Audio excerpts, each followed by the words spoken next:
Okay, I'll start, I guess. Yeah, so I'm Astrid.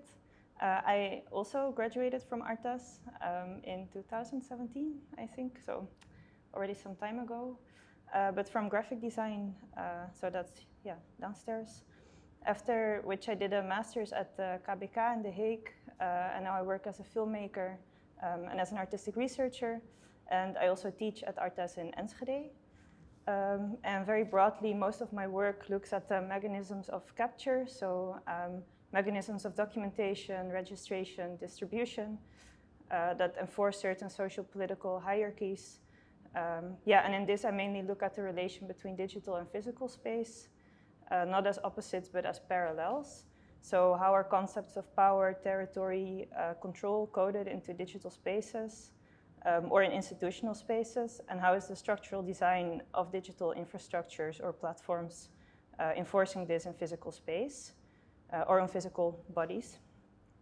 So yeah, I'm just gonna quickly show a few projects, but then I think I'll leave a bit more time in the end to actually have the conversation, because yeah, I think that's the most interesting part and why we're here today. So this is a still from a project which is actually still a work in progress. It's called I'm Home, Where Are You? And it's a collaboration together with my partner. And yeah, it's a combination of video and writing and sound production. And the project explores the idea, is it working? Yeah.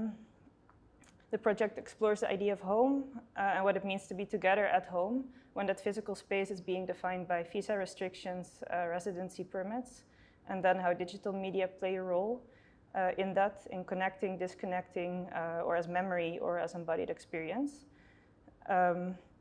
So yeah, this is like some text. This is an iteration that a reading that we did at MU. Like there's a lot of different versions of it still in progress. So that's a project that we're currently working on.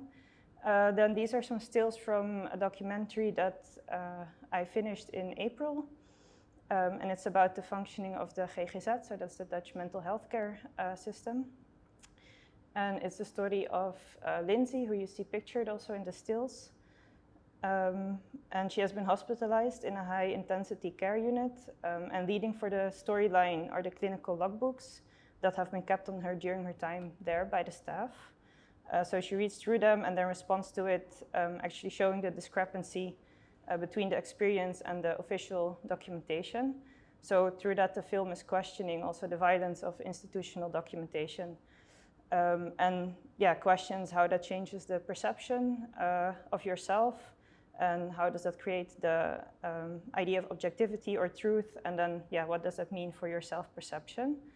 And also a big part in the narrative plays the idea of a very gendered framing of very specific mental health diagnoses. So yeah, it's kind of a film on documentation. And yeah, in April, the film premiered during Go Short Film Festival in Nijmegen.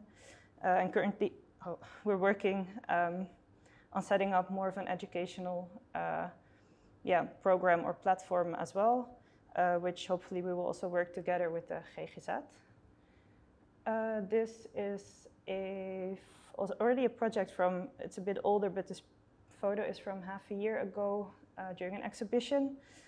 And this video installation is titled What They Destroy, We Will Build Again. And the installation traces the Arch of Palmyra, which is a monumental arch that was located in Palmyra in Syria. And it got demolished in 2015 by IS, and then recreated by the British Institute for Digital Archaeology. So these are some stills from it. So this institute, they made first a digital model from it, and then they also made it into a life-size physical object again, which was then exhibited in cities all around the world. And so as you can see a bit in these stills, by using archival materials, found footage, the video traces the arch throughout history and kind of showing the Western colonial narratives that are being constructed around this arch that are based on reconstruction, salvation, rescuing, and then in that questioning ownership, or appropriation, basically the politics of using these types of technologies for digital and physical recreation, and then kind of posing the landscape of power that is also built through reconstruction as the opposite of the landscape of power that is being created by deconstruction.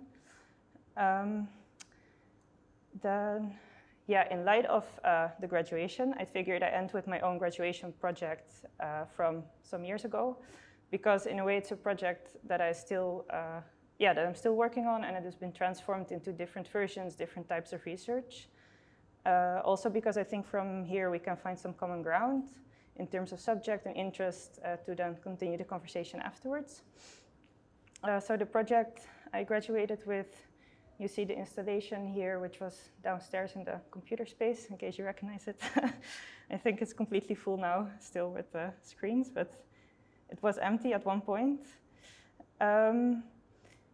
It's a film and documentary about Airbnb, so the holiday rental platform, and the role that they play in the occupation of the Palestinian West Bank by allowing listings on their platform that are located in illegal Israeli settlements. So the project started with me basically spending hours and hours on Airbnb, going through all the listings, literally mapping them, and then also analyzing the platform itself. So the templates, how are certain things described, the listing of amenities, types of pictures, the map of Airbnb itself, from what company do they get their data to construct this map, which places are on this map and which are not, what are the terms and conditions, what payment options are there offered for who, etc. Like really questioning basically the structural design of the platform. And then, let me go one back. And then I also went there actually to document how these online listings are manifesting in physical space. So for example, on your way to the spacious villa in Tekoa, how many military checkpoints do you have to cross? And what does the fact that you're able to cross these points say about your freedom of movement? And this is where I connected it back to Airbnb itself as the kind of lifestyle of traveling that they promote. So through these slogans, such as belong anywhere, be free, go far, I asked the question, what is the parallel between this modern day way of traveling, this idea of freedom, being citizen of the world? That is also the basis of a wider view on technology and online space, so like really as this open space that everyone can kind of make a claim on. And then the parallel to the ideology of settler colonialism, and how is this coded into technology and into digital platforms. These are two more stills from the film. And then this is the accommodation that is still listed. This is a screenshot from tomorrow, or from this morning. Every now and then I check if it's still there. So after this documentary, I continued with the topic for my master's thesis, the topic of platform warfare. So how conflict and occupation is not only mediated through digital platforms, but actively enforced by it. And from the other side, how concepts of territory and colonialism also apply to digital space. So during this, simultaneously, the Human Rights Watch published a report on the situation of Airbnb in Palestine. And this actually caused Airbnb to announce that they will remove listings in illegal settlements. But then that decision caused for the hosts of these accommodations to actually start a lawsuit against Airbnb, saying that this would take away their right to earn an income and that the decision was discriminatory. So which kind of made the issue full circle, because rather than Airbnb being a company that also stops providing a service like whenever they want to, just because, they're a company, it was now seen as a right and a tool actively used to claim land, which then was granted because eventually nothing really happened. All these listings are still online, which then really brings forward the question of platform politics. So the responsibility, accountability of digital platforms and technology, and territory, whether that's virtual or physical, that's being conquered or claimed in a certain way. I think that's a bridge to Ksenia's presentation, no? Or, yeah? Okay, so now I'm going to tell you a bit more about my graduation project and reasons why I created it, and a bit about the process. Of course, it started for me with the war. I had a project in mind about the interception of philosophy and bureaucracy when you immigrate and you marry, and then they check if you're a couple, because I thought it's a very interesting idea, but this idea was intercepted by the messy reality of life where I couldn't make anything else other than making something about the war because it was too big in my life.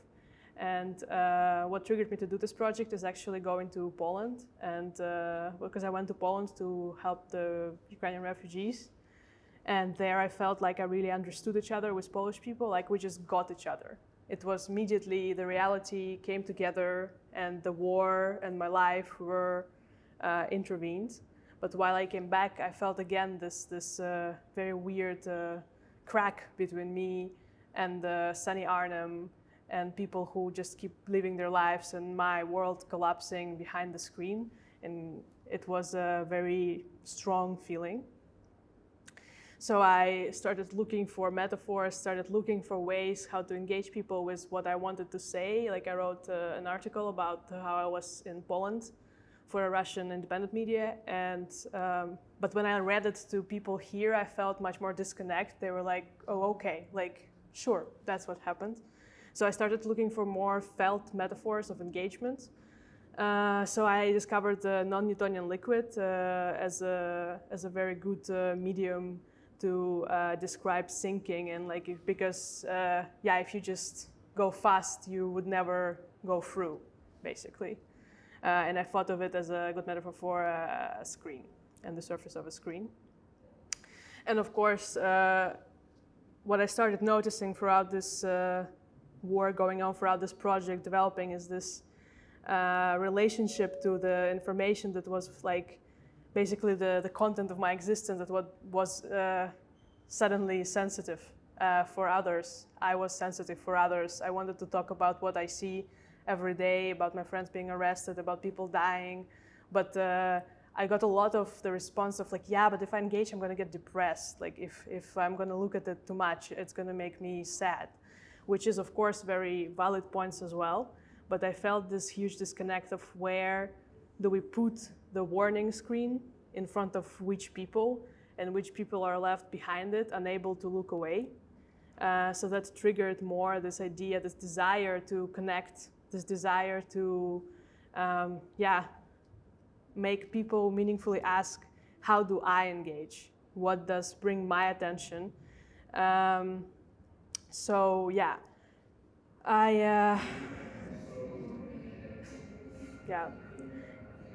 Let me just skip that. This is like just the stills, or like the bell.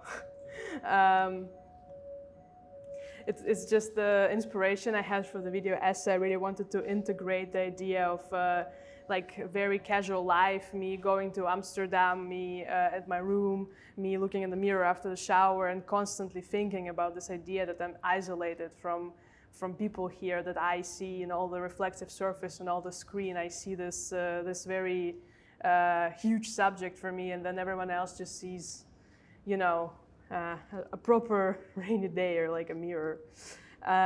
So from that I went to combining the video essay medium and the non-Newtonian liquid to make this experience of choosing to stay and listen very overwhelming, the same way it is overwhelming when you try to talk about it.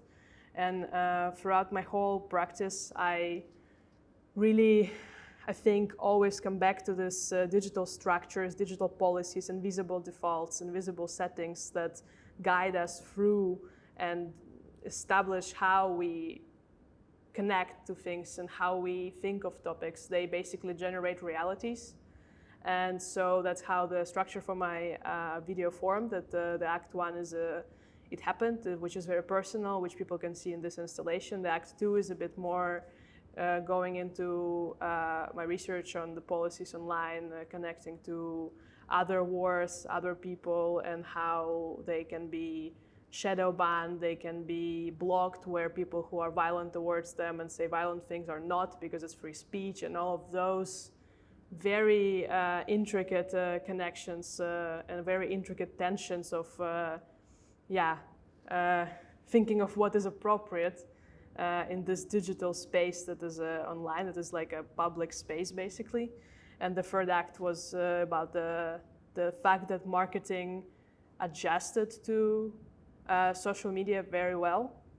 We can sell things very well, but the idea of making people really feel your urgencies, making people engage with you in a very deep, meaningful way is, it's hard. It's not really investigated because mostly the projects that try to do that online kind of adapt the marketing ways to do it. They try to be poppy, try to be 1, 2, 3. There are the points you need to know, and then I'm interested in how can you rethink that, and this installation is part of it. So basically, I just really loved every conversation I had with people here and how they interpreted it and how they felt overwhelmed, they felt emotional. They said that I'm listening to you and it's heavy and I'm sinking. They also connected some of my metaphors in the video essay with the liquid. They said, like I said at one point, nothing can hold the weight of the motherland. And then one guy, he was like, yeah, and I was sinking and nothing could hold my weight and all of these things. One person said, oh yeah, and when you leave, your trails disappear immediately. It's like you can only sink and experience it, but nothing changes. And all of these beautiful things that people think about. But then I really like how it triggers, this just analysis of like how would it feel for a person in my position, an immigrant who's like in between the textures, in between these two realities, and they kind of try to put themselves at least for 2.5 minutes in this very vulnerable state of being ready, being like, I'm listening, I'm sinking. And I really enjoy this part of the work most, I think, talking to people there. And I really want to develop the project and research more and think more about how to hack those rigid structures and invisible algorithms and kind of connect with people and try to communicate each other's urgencies well. So that's it. Thank you so much for also presenting a bit more. Thank you as on well. Your work. Very interesting to listen to your practice. Yeah, so I was already mentioning it in my presentation in the end. Like I think there's quite some overlap in the approaching the platform as a way that like as a structure that mediates conflict or war. Starting from the platform as the architecture or the infrastructure, I was wondering, in your work you use Instagram mainly as the source. So maybe could you elaborate a bit on why you chose Instagram specifically? Or like what other platforms might have looked like? Sure. I chose Instagram because I kind of create a lot of content there for my Russian audience. I kind of perceive myself as an activist in a way. I try to write things about important topics, and I think in the Russian internet, a lot of spaces like Instagram, also Facebook or LiveJournal is a good example, become very political immediately, very text heavy, like very for this civic society discussion, because we don't have other outlets for it. And for me, Instagram is this kind of center of all the news, and I thought that it's more visual than, let's say, Twitter, and a bit more centered on the war than, let's say, TikTok. And so for me, it was just this kind of clear association with a feed going, but also it kind of combines some Pride Month advertisement, and then also war, and then some random posts. For me, was this kind of idea of just live scrolling with war in between, and I thought that it's the best representative my feed of Instagram than other places. Yeah, when looking at it, it absolutely feels this dystopian. This contrast between I saw vintage shops and I don't know, just pictures of friends, and then content either very gruesome but also labeled as sensitive. So then I guess my second question would be, how do you see the responsibility of the platform itself, when it decides to label certain content as sensitive and other not. So like this categorization that comes from the platform itself, like how would you reflect on that? Well, I think that it really depends on the space and the medium in which we like mediate the sensitive content. So, for example, if the algorithm does it, it becomes very hard to critique it because it's very opaque. Because they say, well, algorithm thinks it's not appropriate, and that's how a lot of content is mediated in like non-English speaking countries, not English speaking users, because at least I know like Facebook doesn't have enough moderators, and that's an issue they have, doesn't have enough moderators to speak each country's language to mediate it. So I think that the platforms have, like they really have responsibility, in my opinion, to be extremely transparent. They need to be able to tell you why it was censored and how they censor it. Was it an algorithm? How does the algorithm work? What is the data set for the algorithm, and etc. If it's a person, then yeah, for sure it's a bit more, yeah, you can need to know how the moderators are trained, etc. But of course, I don't think that the sensitive content warnings are bad. Like it's not a bad thing. It's good actually. It's helpful for people to not be basically traumatized by this idea of seeing a gruesome thing in between your I don't know, ads. But it's just for me more. I criticize things that are less transparent than those things. For example, I opened an activist account from Palestine, and they were talking a lot about, of course, like the whole situation, politics, and then there was a video of Israeli police being, well, harsh in a mosque, but there was nothing really content sensitive. There was no blood, no fight. There was just some pushing, you know. It wasn't that, like, I saw a lot of Russian protests not being blurred, which they were much more harsh, the videos. Yeah. And then it was blurred, and then you couldn't repost it as easily. And then it was always like you would see it in the story as this blur. And I just think I had this kind of, I think these things I'm much more critical of. But in my work, it's more emotional response on, like, when I was at some point scrolling Instagram, you know, when it's kind of scrolls like this, like a cube.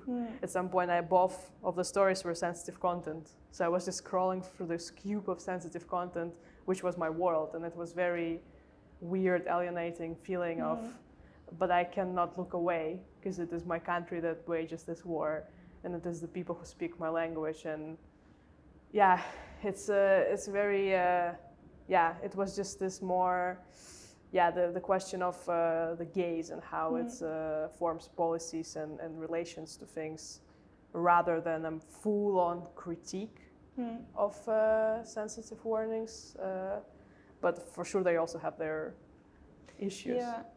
Then like maybe the question is not about the sensitive warnings in itself, but then rather the criteria, right, or the selection in that, which I guess we go into another layer of then how are certain biases actually implemented within the infrastructure or the architecture of digital platforms. But also the implication of some people deemed to be treasured to not see this violence because it might upset them in their feed, but then some people being behind the warning screen, like inevitably experiencing the violence, which is like kind of no one is at fault in this situation, but for me it felt like a good representation of like, the feeling of an immigrant, like an intruder person from behind the screen, and kind of formed the relation from people from like a more prosperous country to you who has their own dark stories. That's I think an interesting analysis or metaphor, like really seeing the screen as borders to nation states in that sense, and then what side are you trying to get to? In the description of your work, you say the Russian invasion of Ukraine is certainly not the first war to happen in the digital age. So then I was wondering, could you elaborate maybe a bit more on what you think the difference then is between war in the digital age and before, or like, how to look at that? In my thesis I touch a bit more upon it.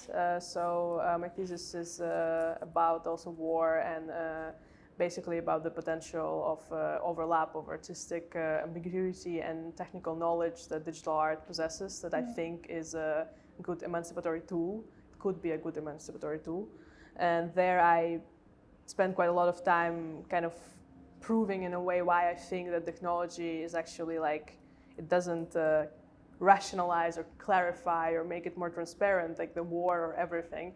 It rather builds upon reality, it builds new realities, and how they're built is very uncontrollable. Like a small amount of actors control what reality is going to be built for you on your screen. So while of course already like Susan Sontag, for example, discusses how photography is a political tool in framing, and it was way before it was a political tool way before the social media. Of course, it was a political tool also, like in newspapers, etc. Just the fact of it, like the violence of a shot that has no context and it's like cut off, especially I think in the context of like white photographers going to those war zones and then kind of imposing their gaze on these people. And creating not for them but about them. But I think right now it's just, especially from the perspective of Russian propaganda and like the idea of propaganda, the idea of algorithm picking up on what you like and what you comment on, and then also in my thesis I talk about the troll farms in Russia. The people just paid to write this opinions, pro-Putin opinions, under the certain keywords online. So it basically creates people, it creates this crowd who is against you. And then in that way, I think like the war right now, especially this current war, is so oversaturated. There are like multitudes of perspectives, multitudes of intents, people filming it on TikTok, people filming about the war, like filming, I don't know, memes about it, and then like it's so much that it becomes very hazy, like, but we perceive it as truthful because we're like, well, it's a video, you see, it's from there, but it's very hard to establish true data, true intentions of people, for example, true scale of protest in Russia, because like yesterday I think the Trans-Siberian train was broken, they broke the rails. So like there's a lot of resistance for breaking the rails because they ship a lot of military equipment through the country. But this is not really talked about, and then like there are a lot of those things that if you're not marketable, if you're not good with Instagram, as if it disappears, like as if we assume if it's not online, if it's not talked about, then it doesn't happen. I think it's this for me, this is like the big shift that now we're so dependent on this information. We think if it happens online, but it's not true, so. Yeah, in a way that's also the tactic on the other side of the coin, like the overwhelm in that, and then not having the tools to make sense of the overwhelm. You basically disappear in the mess. Another part I was wondering about in terms of the making process, you already said in your presentation you were actually working on something else and then this happened, and like no question, you don't have any space to focus on anything anyway. And so this situation was developing in real time, and also you were working on it in real time, which I imagine must be super hard, both as an artist or designer, like practically, but of course also personally, and to kind of deal with the content that is also happening, and then also having to make it productive in a certain way. I was wondering how you were dealing with that in the making process, and if it was actually helpful or not.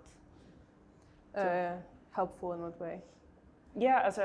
If the project maybe was also a way to actually go through it, or if you felt that it was actually too dystopian, or well, it was for sure hard just emotionally regardless of the project, but I did feel this anxiety of like I need to create, and the only strong feeling I have right now, the only thing I care about is the war, so therefore I'm going to create about war.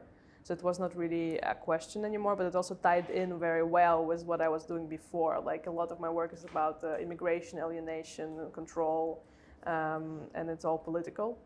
So the war was not that much of a far-fetched thing. It was very logical considering the policies of Russian government throughout the last 8 years, because of course it started in 2014. For me personally, I felt that it was different. Sometimes I felt a bit almost dirty. Like I had a lot of doubts about exposing this work, because I felt like I'm not Ukrainian, as if like I talk about my experience and I talk about more general things, but still I felt a bit like, do I have the right, but then you feel, well, I also experience it, it also affects me. Like it's like all of those questions you have, all of those kind of ideas. You don't want to take someone else's space, but you also don't want to take space because otherwise you don't exist. And I am a bit critical of kind of the fast capitalistic world where you need to constantly create, and if something horrible happens, you're like, well, shit, I'm going to create about this now because I need to create something. And you kind of cannot stop and just take time to sink it in. But of course, throughout making, and especially now throughout the exhibition, when I talk to a lot of people about it and they give their own like emotions, impressions and thoughts, it really is a bit therapeutic to talk about it, because I had a Russian friend come over yesterday, and she said, yeah, I really felt like it's the first days of war again. Like I was in, and then you realize how different the emotion it imposes for like actually person who's in it, like a Ukrainian person, a Russian person, and like a, let's say a Dutch person, like someone else who's just like, oh yeah, I felt so like it's so hard for you. But then she went out and she was just like pale. She was just like, I remember those first days. It was horrible. So I think, yeah, it's just finally kind of breached the gap a bit. Like that, I kind of achieved what I wanted to with this work, and like, which is funny. Like it is a work about the gap, but throughout people engaging with it, it is breached a bit. So in that sense, it was, it really opened up for me a language to talk about war where I feel comfortable, where it's not an oversharing, but it's also not taking someone else's space, etc. And I kind of really calibrated that for myself, because of course without talking about the war you cannot live through it fully, because it's something that needs a village basically to discuss, exchange and comfort. I thought it was also interesting when walking into it. First you already have this embodied experience of being stuck, moving, this really becomes very physical, and then also the real-time kind of processing of what's happening. It also mimics kind of the mechanics of social media, right? So you're kind of like continuing what the machine is doing, but also you're trying to find your way in that. So yeah, I think that was really an interesting thing to actually feel when you're in the installation. Zooming out a bit and then going to the different acts that you also mentioned in the last part, and that is playing as the voiceover. So you could say also in there you're playing with different temporalities or different time scales. So from the very first like short-lived moment of shock, and then to the current moment that feels almost infinite, or like there's no end in sight. So you zoom out, which I also read as a gesture or a way to go from literally being so close to your screen, being directly absorbed by it, to zooming out and trying to see the bigger picture, or how it connects to like a broader context. So I was wondering if you could say a bit more on how you divided these acts in terms of voice-over, and then maybe as a last, like, final conclusion, would you say that this action of zooming out could actually be a proposal for resistance in dealing with the topic? I divided the acts partially on zooming out because I wanted to first make this impression of it happened. It's very like emotional, very personal, and then kind of say, well, now you felt it, right? You felt emotional about it, then let's look about on the broader scale. And then because this project for me like actually started when I realized that I didn't engage the same way with like other wars of others. Like it didn't start with me saying, oh, well, Dutch people don't engage with me the way I feel like they should, but more that I didn't engage. And it was a very like existential question of, is it even possible for a human psyche to take in all this violence? So for me, the acts are also different in tone. So the first one is very personal. The second one is very like a bit more distant. It's a bit more like, let's look at what happens to others as well. And the third one is also in time. It's very fast because it's about marketing. So it's about clickability. So it's a bit more like step one, step two, this idea of really breaking information into digestible parts. So yeah, for me, it's just kind of, I think that to your second question, the conclusion. We have to conclude somewhere now. I think that